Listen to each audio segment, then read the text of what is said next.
ఆచి చికెన్ మసాలా. గతంలో కార్యకర్తల గౌరవం కాపాడకుండా తప్పు చేశామన్నారు బీఆర్ఎస్ వర్కింగ్ ప్రెసిడెంట్ కేటీఆర్. కొత్త రాష్ట్రం కొత్త సంసారం కాబట్టి మంచిగా నడిపించాలనే ఆలోచన చేశామన్నారు.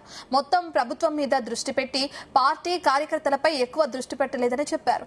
ఇక కేటీఆర్ వచ్చే 5 సంవత్సరాలు అలా ఉండదని తెలియజేశారు. 2028లో కేసీఆర్ ముఖ్యమంత్రి అయిన తర్వాత కార్యకర్తల బాగోగులు, ప్రజల సంక్షేమం రెండింటినీ మంచిగా చూసుకునే బాధ్యత తనదే అన్నారు.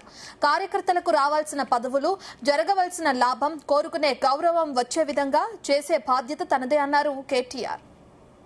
ఒక తప్పు మాత్రం చేసిన, ఏంటిదా తప్పు? మీ గౌరవం కాపాడలే కార్యకర్తలది. ఎట్లా?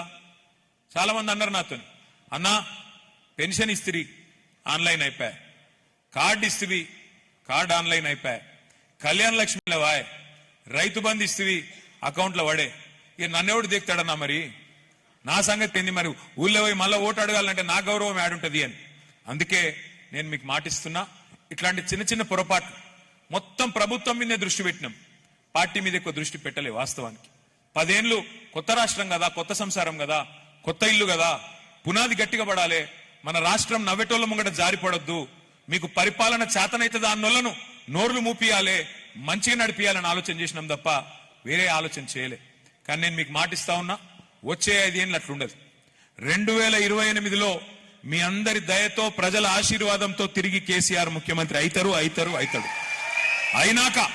అయినాక నేను బాధ్యత తీసుకుంటా. వచ్చే 5 ఏళ్ళు మన ప్రభుత్వం వచ్చినాక కార్యకర్తల బాగోగులు, ప్రజల సంక్షేమం రెండింటినీ బ్యాలెన్స్ గా నడిపించే బాధ్యత నాది. మీకు రావాల్సిన పదవులు, మీకు జరగవలసిన లాభం, మీకు కోరుకునే గౌరవం వచ్చే విధంగా చేసే బాధ్యత నాది. గతం మర్చిపోండి. చిన్న చిన్న పొరపాట్లు జరిగిండొచ్చు, మా వైపు నుంచి కూడా జరిగిండొచ్చు. ఉద్యమంలో పనిచేసిన బిడ్డలు ఉన్నారు ఇక్కడ, వాళ్ళకు కూడా అయ్యో మాకు జరగాల్సినంత జరగలేదేమో అన్న భావన ఉండొచ్చు. నేను వారందరినీ ప్రార్థిస్తా ఉన్నా.